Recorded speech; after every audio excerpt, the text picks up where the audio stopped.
কাকা তুই এলাম এটা কাম করিস আরে কাল ইলিশ মাছ নাই জানিস ইলিশ মাছের কাল মাইকিং করছে চল যাই চল টাকা আর কি কইছিস যে বাউ কিসের মাইকিং দিছিস ইলিশের না তুই কাল শুনছিস ভালো করি কাল তোমার জানেনি না জল টাকা বিন্দাপুরি বড় ঘাট বড় পিঠাতে মাইকিং করে গেল ইলিশ মাছের মাইকিং করছে কাল 1 কেজি ইলিশ নিলে হাফ কেজি ফ্রি কি কইছে বাউ ততরায় 1 কেজি নিলে আপনি ফ্রি দিবে আর তৎকরায় ও বাউ এই কাম কোন ঠেকান ঠেকিয়া ওই দুর্বক্ত ইলিশ বি জামলা আজ তো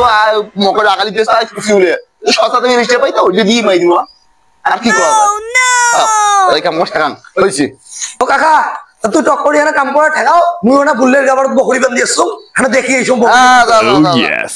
যার বাউ যা বকরিলে নয় দিয়াই দিন থেকে আসারে বাউ এক বছর থেকে না ইলিশ নিগো চলে নেই আজ সস্তা থেকে পান মুই না আনি খামলা করব টক বকরিলে নয় দিয়াই কোনো কাম না হোক